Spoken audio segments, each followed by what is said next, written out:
Saludo. Bueno, padre, mire, tratamos de hacernos ecos de las preguntas o de las cosas que la gente insiste, ¿no? Mm.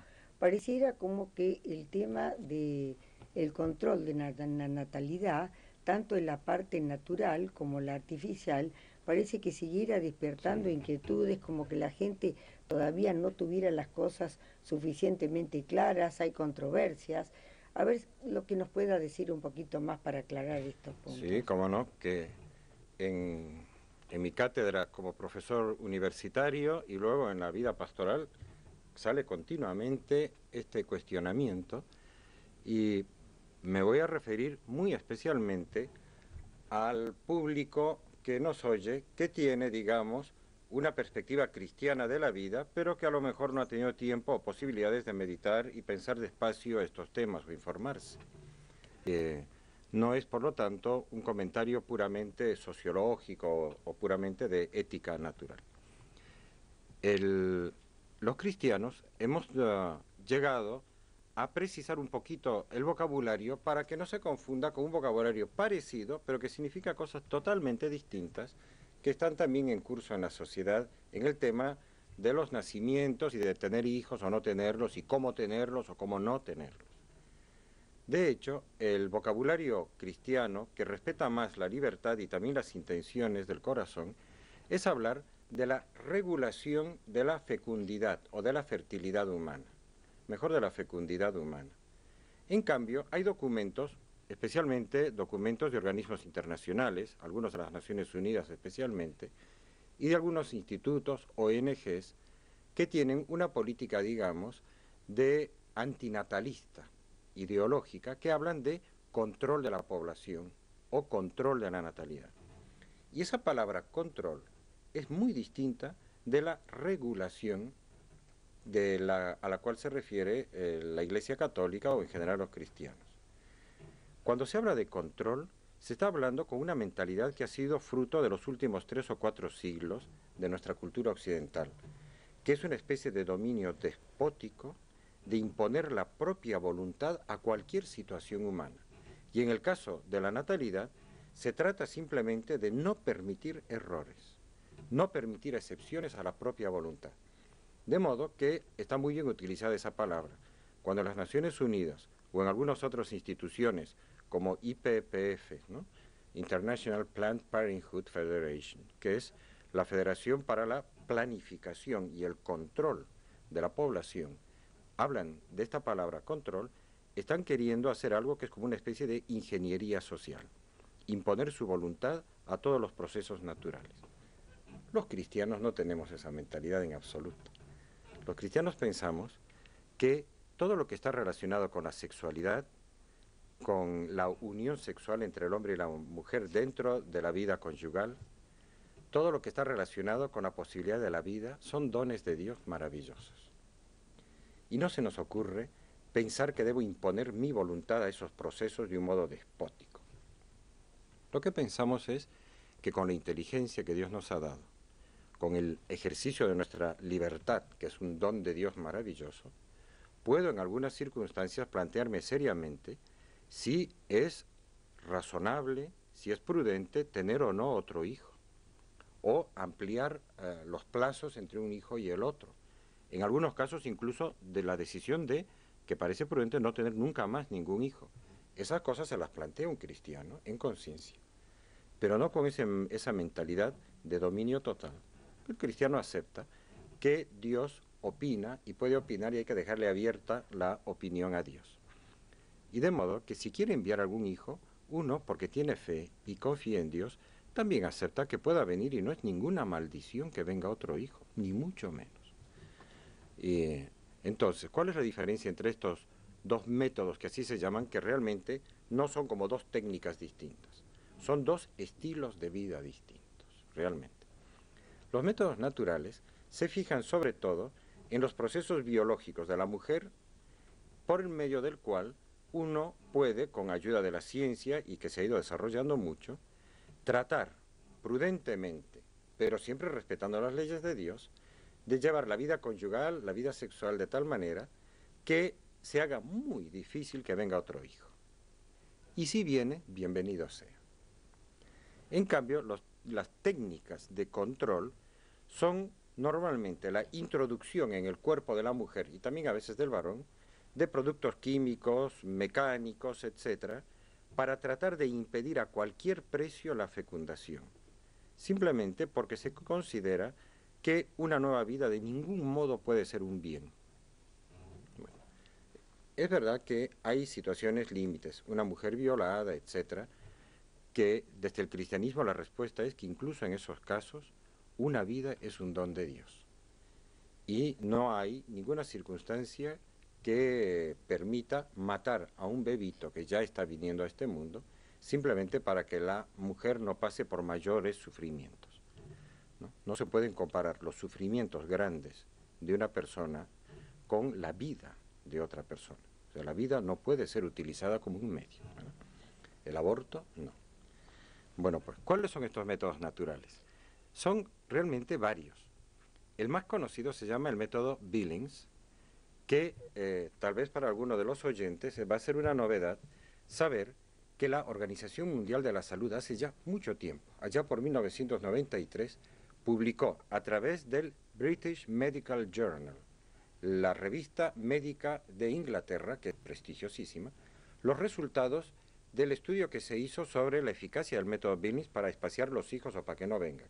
Y resultó ser superior a cualquier método de los llamados artificiales, a los anticonceptivos orales, a cualquier, anovulatorios, a cualquier otro método. Porque una mujer, con el método Billings, lo que sobre todo aprende no es, digamos, una técnica, sino el autoconocimiento de sí misma. Y además aprende a tener como dominio sobre sus pasiones, también sobre su sensualidad, de modo que se va haciendo cada vez como una persona más madura y dueña de sí. A través de este método, que es natural y que simplemente se fija en los periodos fértiles y no fértiles de la mujer, se puede llegar a tener una vida, digamos, razonablemente regulada en materia de natalidad, pero sin hacer cosas que sean raras ni antinaturales. En cambio hay muchos.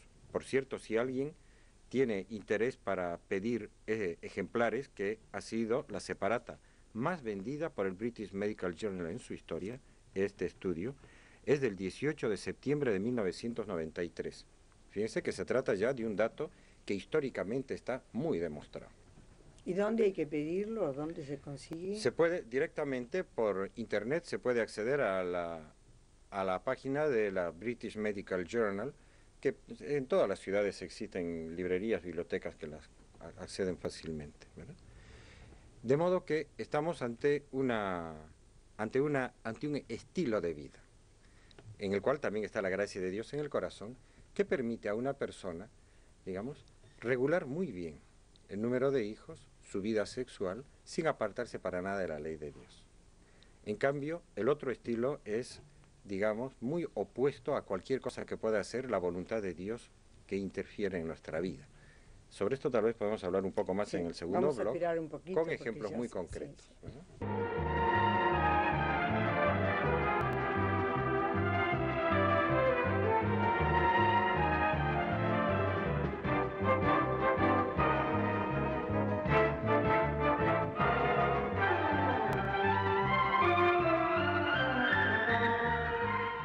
Bueno, continuemos entonces, por favor, padre, porque sí, realmente esto es una cosa... Es muy importante, sí, por lo menos las ideas claras. Antes de continuar, quería referirme a un punto del catecismo de la Iglesia Católica, que como siempre, con mucha frecuencia lo citamos, como la fuente oficial de la doctrina cristiana, ¿verdad? Que dice así en el punto 2370. La continencia periódica, los métodos de regulación de nacimientos, fundados en la autoobservación de la mujer y el recurso a los períodos infecundos, son conformes a los criterios objetivos de la moralidad. Estos métodos respetan el cuerpo de los esposos, fomentan el afecto entre ellos y favorecen la educación de una libertad auténtica. ¿Cómo ven? Es un estilo de vida el que está detrás de esta manera de plantear la regulación de los nacimientos. Por el contrario, dice el catecismo, es intrínsecamente mala toda acción que en previsión del acto conyugal, o sea, antes de unirse, o en su realización, es decir, durante el acto conyugal, o en el desarrollo de sus consecuencias naturales, es decir, en los días siguientes, se proponga como fin o como medio hacer imposible la procreación. ¿Qué pasa con esta? ¿Por qué es tan malo? Desde un punto de vista cristiano, es rezar, hágase mi voluntad y jamás la voluntad de Dios en este tema de mi vida. De modo que yo utilizaré cualquier método que sea para que de ninguna manera se haga más que mi voluntad. Hay, además, objeciones ya de tipo médico, porque los métodos que se usan muchas veces hacen mucho daño al organismo. ¿Cuáles son estos métodos? Que son, digamos, puramente mecánicos y técnicos, y algunos son químicos. Miren, les cito 2 o 3, porque este no es un tratado sobre, pero para orientarlos.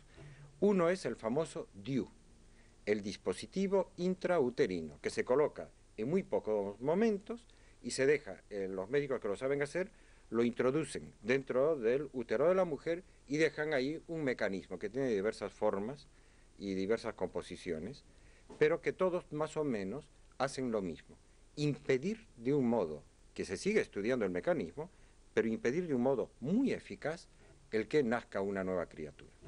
Ahora, ¿cómo funciona este dispositivo? Esto es muy importante saberlo, al margen de que hay muchos médicos y ginecólogos que parece que estuvieran metidos en el negocio, que aseguran que el método no es abortivo, y mienten. ¿Por qué? Fíjense, acá tengo también un artículo que ya es antiguo, muy antiguo, de modo que no se puede decir que es una novedad que no se conocía. Es un artículo de la revista de Obstetricia y Ginecología de Estados Unidos, The American Journal of Obstetrics and Gynecology, de 1997. Fíjense que ya es una cosa que ya pasó hace mucho tiempo. Es el ejemplar del mes de marzo, el volumen 176, número 3. Ahí, a partir de la página 503, está un trabajo importantísimo titulado Mecanismo de acción del DIU y su relación al consentimiento bien informado. Se ha repasado la bibliografía científica de los últimos 10 años, más o menos, para escribir este artículo, y el médico que lo escribe llega a la siguiente conclusión, y dice así: existe sustancial evidencia para opinar que la inhibición de la implantación es el principal mecanismo de acción del DIU. O sea que no es un anticonceptivo, sino que lo que hace es impedir la implantación. Eso en términos, en buen castellano, se llama aborto. Un microaborto porque es en los primeros 4 días más o menos de la fecundación, no deja que arraigue, que se adhiera a la pared del útero y empiece a crecer, lo expulsa. Pero ya es un embriocito, está perfectamente fecundado.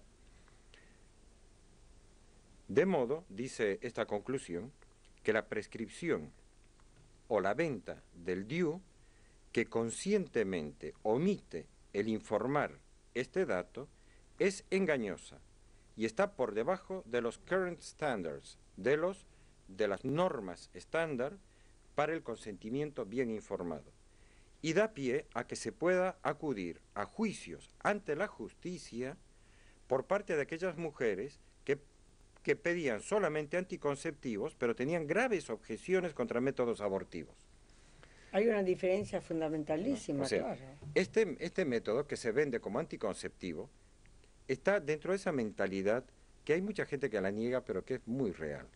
Que las personas que tienen una mentalidad anticonceptiva simultáneamente tienen una mentalidad abortiva, aunque no lo quieran decir. ¿Por qué? Porque el que tiene una mentalidad anticonceptiva piensa que de ninguna manera, y es una maldición grande que venga esa criatura, esa nueva criatura, ya sea que sea dentro de una relación, digamos, libre, dentro de un matrimonio, o fruto de una violación, da lo mismo. Pero esa vida no debe nacer. Hay que hacer la anticoncepción, piensan. Y si la anticoncepción falla, está el recurso de emergencia que es el aborto, que ahora engañosamente la llaman anticoncepción de emergencia, pero eso es terrorismo verbal, porque no existe la anticoncepción de emergencia. Bajo ese vocabulario, lo que hay son mecanismos como este DIU, que lo que hacen es, algunos aspectos son anticonceptivos, pero principalmente, como dice este número de la revista de Obstetricia y Ginecología de Estados Unidos, el procedimiento principal, el mecanismo principal es antiimplantatorio, es abortivo.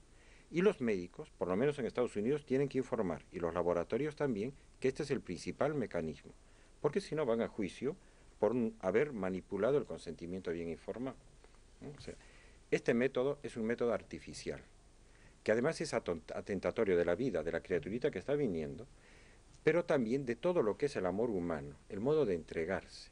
Acá todo es técnica, que no vacila incluso ante la muerte.